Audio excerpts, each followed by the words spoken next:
we are diving into a topic that, it feels like it's more than just a business story. It's really at the heart of, well, everything right now. Modern geopolitics, economic security, advanced manufacturing. It really is. We're talking about Taiwan. And specifically, Taiwan Semiconductor Manufacturing Company, or TSMC. That's right. And for those of you listening, you've sent us a fascinating stack of sources to work with. We've got everything from these high-level geopolitical threads questioning global alliances, all the way to deep academic papers comparing innovation systems. Yeah, and our mission today is pretty straightforward, I think. Yeah. We're going to try and synthesize all of this to explore one crucial question. Does Taiwan risk losing its ultimate strategic leverage, what people call the Silicon Shield, by building these new advanced fabrication plants, these fabs, on U.S. soil, specifically in Arizona? It's such a loaded question because the chips we're talking about, they aren't just, another product. They are the literal foundation of modern life. Right. And one of the sources just captured the mystique of it all so perfectly. The headline read, "I saw the face of God in a semiconductor factory." That is a great headline. And it really does encapsulate this, almost like you said, religious reverence the world has for these factories in Taiwan that from the outside just look like unassuming buildings. Exactly. So before we even get into the geopolitics, the gamesmanship, we have to establish why TSMC is so indispensable. Why is the entire world so reliant on this one company, on this one island? We have to start with the sheer technological supremacy. I mean, that headline about seeing the face of God, it's there for a reason.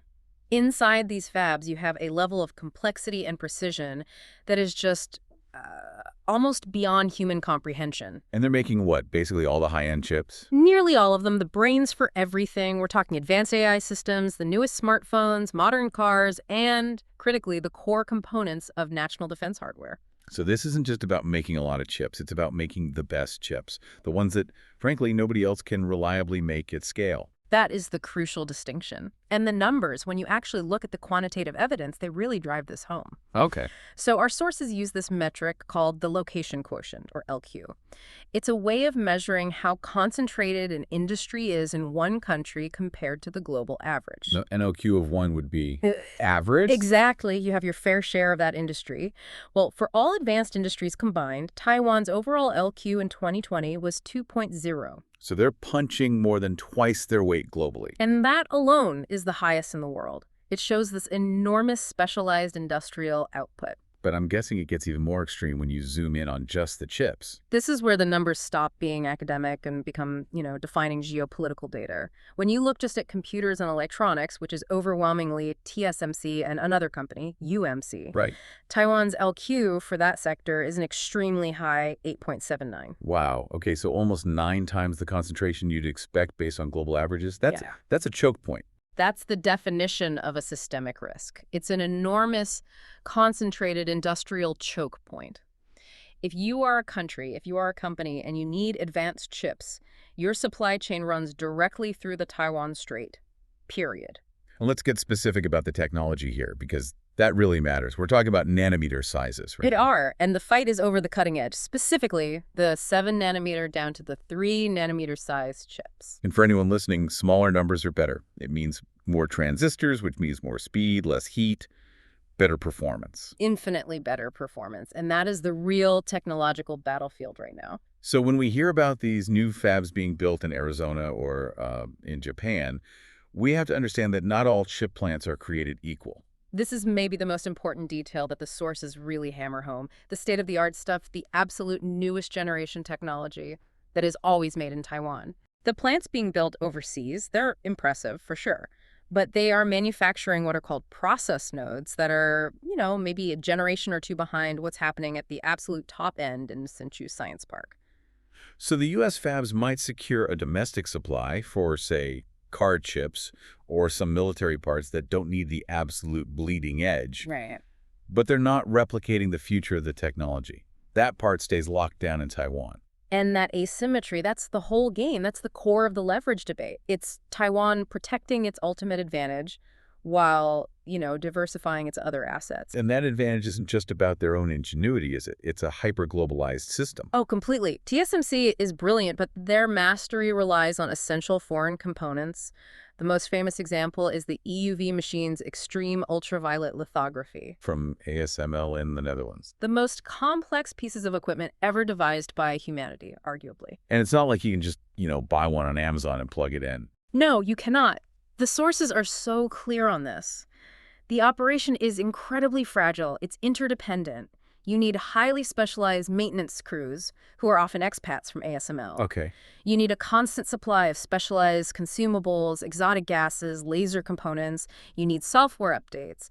Without that whole intricate web of external support, you can't run the full production cycle for very long. So China couldn't just take over a fab and expect it to work. They could take the building, but they couldn't sever it from that global supply chain and expect it to run. And that fragility in itself is a kind of technical deterrent. That sets the stage perfectly for the core geopolitical conflict. Yeah. The Silicon Shield debate. Yeah, now we move from the tech to the strategy. The idea of the Silicon Shield came right out of that indispensability you just described. The theory was, pretty simple. Keep the world addicted to your chips, and the world, especially the United States, will have an overwhelming incentive to protect you. Because if Taiwan falls, or if production is just catastrophically disrupted, the global economy would be set back, a decade? It would be a technology depression. Exactly. And that's why in these geopolitical discussions, the analysts are operating on this brutally transactional premise. I remember that line from one of the sources. It was so stark. It said Taiwan's situation is hardly comparable to Ukraine because we actually need things from Taiwan. Ukraine offers nothing. It's a cold assessment, but it reflects a powerful truth in strategic thinking. Alliances are strongest when they align with self-interest and, in this case, supply chain security. So the U.S. commitment to Taiwan isn't just about democracy. It's about preventing the collapse of its own high-tech economy. It's about both, but the economic driver is immediate and, you could argue, more tangible for policymakers. Which brings us right to the heart of the listener's question, this whole leverage debate. If Taiwan helps the U.S. build these fabs in Arizona, doesn't that just eliminate the incentive to defend the island? That is the fear. It's the rug pull waiting to happen argument. Right. The idea is that once the U.S. secures its own domestic supply of these crucial chips, even if they're the slightly older ones, the immediate panic scenario is gone. The urgency is reduced. And that could change the whole geopolitical calculation. It could. It's similar to the Budapest Memorandum with Ukraine. It was promise on paper, but when push came to shove, there was no immediate existential economic tie that forced a different military outcome. But I had to push back on that a little bit. If the Arizona fabs are only making, say, the N5 node, which is already a few years old, and Taiwan keeps the N3 and the new N2 and N1 nodes for itself, Yeah, how much leverage is really lost? that's a fantastic point. The U.S. would still be completely dependent on Taiwan for its future weapon systems, for its future AI infrastructure. And that's the sophistication of Taiwan's strategy. They are giving the U.S. a safety valve for the current tech. To calm the immediate fears. Exactly. They're mitigating the immediate catastrophe scenario without giving up their chokehold on the future. From Taiwan's perspective, this hedging strategy is actually brilliant. So talk a bit more about that hedging strategy from their point of view. Well, the counter-argument in Taiwan is that by offshoring some of this fabrication capacity, you're actually removing China's biggest prize. You're shrinking the main motivator for an invasion. You're making the target less valuable. Precisely.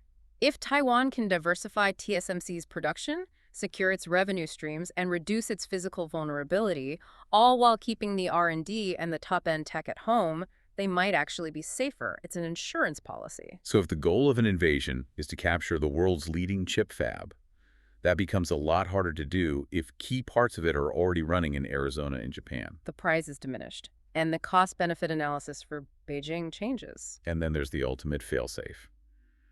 The nuclear option, so to speak. The threat of destruction, this is the last resort deterrent. The idea that Taiwan would reduce TSMC to a smoking crater, then let the Chinese government have it. It's a scenario that gets discussed a lot in high-level defense circles. Taiwan knows that if all else fails, the ability to destroy their own most advanced facilities acts as a powerful deterrent. Because China would be left with a multi-billion-dollar paperweight. A paperweight that needs billions in repairs and, as we said, can't run without the global support ecosystem that would be instantly severed. But is that threat really credible? I Yeah. mean, it would be complete economic suicide for Taiwan. It's the highest stakes brinksmanship imaginable, but yes, I think it is credible.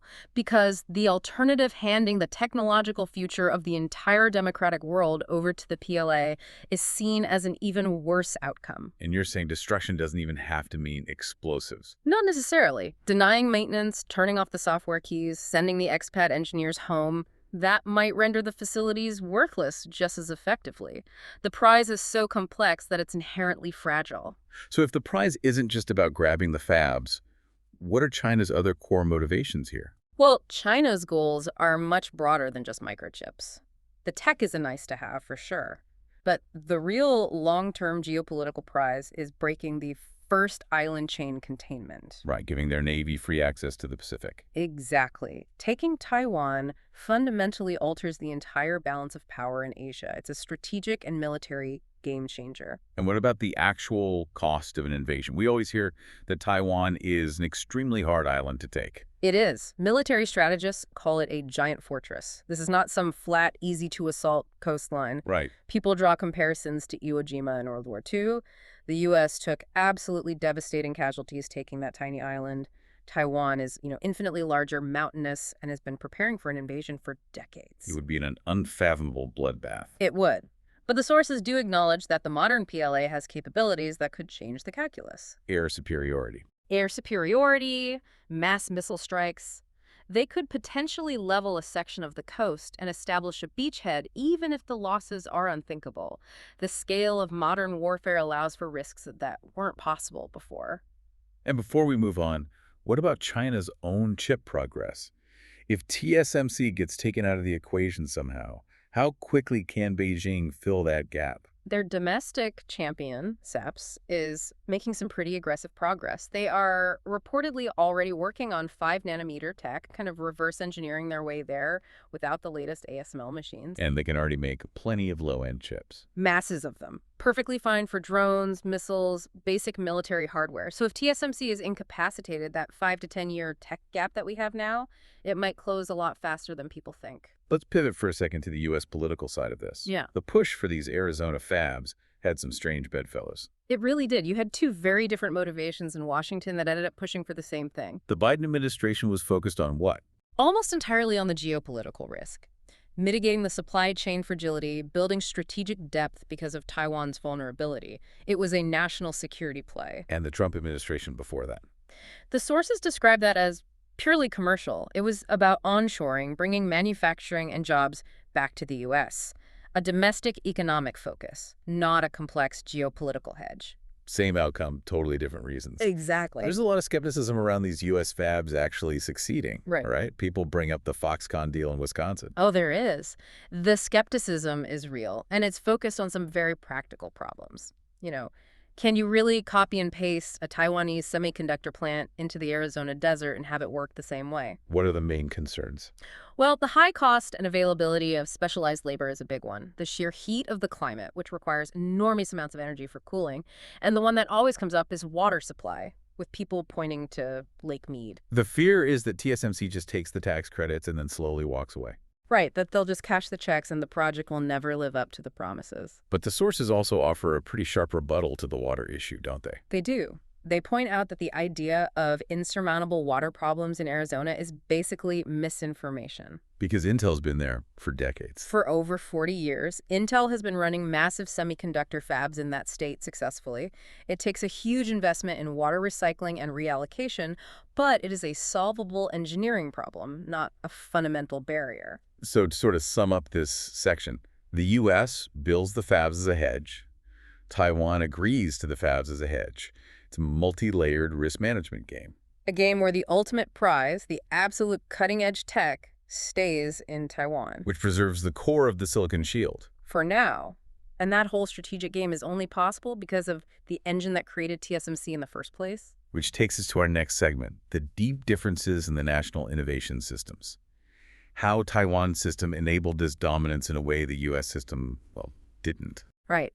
Now we're getting into the institutional architecture behind the technology. This is where we go beyond the headlines, because this technological dominance isn't an accident. It's the outcome of a very specific, deliberate strategy. Exactly. Taiwan's National Innovation System, or NIS, is described in the sources as sophisticated and constantly evolving. But its defining feature is a whole-of-government strategy. A term we hear a lot, but what does that actually look like in practice? It means the government is an active director of the economy, not just a passive referee.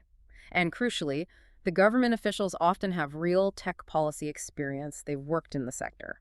So there's a level of trust and expertise. Yes, and because of that, there's virtually no ideological resistance to picking winners. That's a concept that would cause a political firestorm in the U.S. It's anathema in U.S. political discourse. The idea of the government favoring one company or sector over another is seen as deeply suspect. In Taiwan, it's just as common sense. There's a consensus that the government must identify and advance the state's interest in technology to ensure the nation's survival and prosperity. And this has deep historical roots. It does. Back in the 1980s, you had these government-run institutes like ITRI, the Industrial Technology Research Institute. They were the ones who sourced, reverse-engineered, and then seeded the key technologies that later spun off into private companies like TSMC and UMC. The state literally built the foundation. So who coordinates this strategy today? The main orchestrator is the National Science and Technology Council, the NSTC. They handle R&D funding, overall strategy, but they are deeply connected to industry. They work hand in glove with powerful groups like TIMA. The Taiwan Electrical and Electronic Manufacturers Association. Right, which represents companies that make up something like 45% of Taiwan's entire GDP. So you have this constant functional feedback loop between government policy and what the industry actually needs on the ground. That just sounds so much more integrated than what we see in the West. It is. The U.S. system often has basic science over here in academia and applied engineering way over there in the private sector with a huge gap in between. The Valley of Death. Exactly. Taiwan's system is deliberately designed to bridge that gap with physical infrastructure, these innovation clusters. Like Hsinchu Science Park. Hsinchu is the classic example. A specialized geographic incubator designed to make companies collaborate, compete, and learn from each other very quickly. It's where TSMC was born. But you have others, too. Yeah. Central Taiwan for optoelectronics, Southern Taiwan for displays. It's a deep network. And they built the financial ecosystem to support it all. They did. Taiwan developed one of the first sophisticated venture capital ecosystems outside of the U.S. with really strong ties back to Silicon Valley. But the sources do point out a current weakness, a lack of zero-stage venture funding. The super early, super risky money for brand new revolutionary ideas. The system is much better at funding iteration and improvement than it is at funding entirely new concepts from scratch. Which leads right into Taiwan's biggest strategic challenge, moving from being a fast follower to a true global innovation leader. And that requires a massive cultural and institutional shift. The catch-up model is all about efficiency, emulation, speed. Being a leader is about critical thinking, questioning assumptions, accepting failure. It requires a whole different mindset. And education reform, presumably? Serious education reform, moving away from rote memorization and towards fostering real creativity. And then there's the scale problem. In the age of AI, being small is a real vulnerability. It's a huge one. AI gets better by feeding it immense amounts of training data. A small economy like Taiwan is just at a natural disadvantage compared to a continental-scale country like the U.S. or China. And China has a particular advantage there. A huge one. Because, as the sources put it, their system operates with little compunction regarding citizens' private rights when it comes to collecting and using data. They have a vast, centralized data pool that gives them a leg up in training AI. Beyond data, there are human capital issues, too. Yeah, the sources point to a shortage of STEM skills among young entrepreneurs, but the really critical thing is a shortage of PhD holders in the private sector.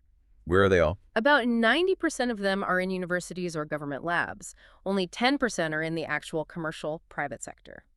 This creates a really weak link between universities and industry, which slows down the transfer of cutting-edge research into actual products. So what this all boils down to is that Taiwan's incredible strength is still really concentrated in hardware manufacturing, in making things. That's the core insight. They make things more brilliantly and efficiently than anyone else. But the next step is integrating hardware with software AI, the Internet of Things, complex user-centric systems. And if they lag there, that hardware dominance could become a lower margin business over time. So now let's flip that lens around and look at the U.S., which has done the opposite. It's focused almost entirely on idea production. and in the process created what one source calls a manufacturing vacuum in its advanced industrial sectors. Which is a pretty stark phrase. It is, but the data backs it up. The U.S. economy's actual production share of these industries is now lower than the global average. Its LQ for advanced manufacturing is less than 1. That's the result of decades of offshoring. But wait, people will say the U.S. is still the world leader in R&D. It is, but that number is misleading. The U.S. often masks its underlying problems with the huge growth in the IT services sector, Google, Meta, Amazon. If you pull that sector out of the data... A sector that doesn't actually make physical things. Exactly. If you pull it out, U.S. R&D intensity actually falls way behind Taiwan, Japan, and Korea. It exposes this profound structural weakness in advanced manufacturing. So what is the actual danger of that manufacturing vacuum? It's not just about losing jobs, is it? It's about losing the feedback loop.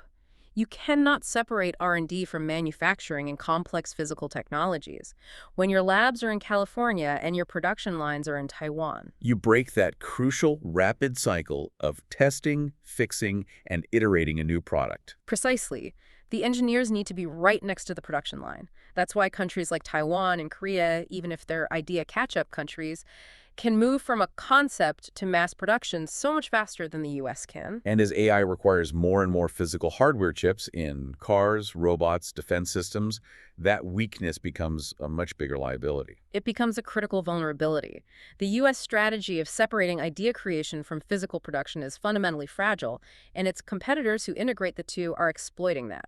It's a sobering analysis. It seems like the U.S. treated manufacturing as just a commodity to be outsourced for cost savings, instead of recognizing it as a critical foundation for sustained innovation and ultimately for geopolitical power. which sets up our final strategic discussion perfectly. The macro trends, this East versus West divide, and the future risks. Right, we have to look at the different philosophies that created these systems. And there's a clear dichotomy, isn't there, between the role of the state in the East versus the West. Absolutely. The 4 Asian economies we looked at, Taiwan, Korea, China, Japan, they all feature a much more active, coordinated government role in shaping innovation. It's a state-led model.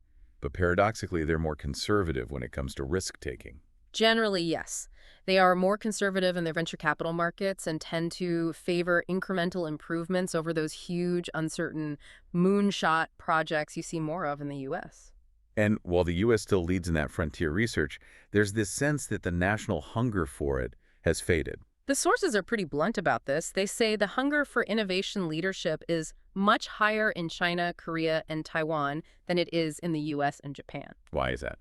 The argument is that the U.S. was sort of seduced by the end of history myth after the Cold War. It just assumed its technological superiority was permanent and sort of took its foot off the gas. And now there's even a cultural shift against the idea of progress itself. That's maybe the most concerning trend for the West, this post-capitalist ethos that's gaining ground, which rejects growth and sees innovation itself as problematic. That kind of thinking contributes directly to the stagnation that policies like the Chia-Chias Act are now desperately trying to reverse. Let's focus on China's system for a moment. It's huge, but that state control has its own costs. It does. China's system is defined by massive state involvement, all aimed at strategic goals like Made in China 2025. It's great at channeling enormous resources toward one goal, like catching up in semiconductors. But all that top-down control creates a lot of waste. A ton of it. It leads to this oversupply of low-quality projects as everyone rushes to chase government subsidies. There are huge latent costs of inefficiency baked into that model. Yet, despite the inefficiency, the fundamental source of China's power is just its incredible size. That's the key. Its massive market allows for what the sources call repeated failures of innovative activities that eventually fish out the successes. They can just afford to try and fail on a scale that a smaller country can't. But that model only works if they have access to global ideas to play with. Correct. If Beijing continues down this path of trying to create purely indigenous test standards and closes itself off from the global idea pool, that high-cost model will eventually start working. So let's bring it all back to Taiwan. How are they trying to balance their strengths against all these risks? It's a classic dilemma. Their big incumbent companies like TSMC are diversifying away from China because of the risk, but their new, smaller companies still need China as that first backyard market to get their start, so they need a policy that can support both. And they have a plan for that, right? This 5+2+2+2 innovation strategy. It's a highly coordinated national effort. It targets 5 core industries like cybersecurity and green energy, supports them with 2 key technologies, AI and 5G, and is explicitly focused on overcoming what they call the 5 shortages. What are those 5 shortages? They are the critical constraints of being a small, high-tech island. Shortages of land, water, power, manpower, and most critically, talent. The strategy recognizes that if they don't solve these resource problems, their innovation engine will eventually stall. So the long-term challenge for them is just this incredible tightrope walk. It is. Can they move from being the world's best hardware manufacturer to being the world's best integrated systems designer, all while managing these shortages and fending off China? It's a monumental task. This whole deep dive, it's really been a story of trade-offs, hasn't it? Yeah. Security versus capability, domestic focus versus global diversification, ideas versus manufacturing. That's a perfect way to put it. TSMC's preeminence isn't an accident. It's the product of this unique, coordinated national innovation system. But that very success is what makes Taiwan the single most critical geopolitical target on the planet. And the decision to build those fabs in the U.S. isn't just a business deal. It's a profoundly complex hedge. It helps TSMC's business, sure, but it also creates this long-term risk of weakening the very silicon shield that keeps Taiwan safe. Even if, as we discussed, they mitigate that risk by keeping the absolute best tech at home. For you, the listener, I think the key takeaway here is just how closely innovation is tied to manufacturing strength. You can't separate them for long. The data is clear on that. There's a high correlation. The U.S. model of focusing on idea production while outsourcing final goods production has created this deep, asymmetric vulnerability, a vulnerability that fast-catching competitors are now exploiting. Which raises this huge, provocative question for the future of global alliances. If manufacturing is this critical, maybe our old alliances aren't enough. It suggests that traditional military alliances might need an upgrade. The U.S. may need to start thinking about creating an integrated innovation and production alliance with partners like Taiwan and Korea. Merging R&D with shared, secure manufacturing across borders. It would be a profound admission that physical manufacturing strength is now a non-negotiable part of security and innovation in the 21st century. The big question for the next decade isn't just who invents the next big thing, but where the world decides that thing must be physically made, and what values will govern that choice. So what does this all mean? We'd leave that for you to decide.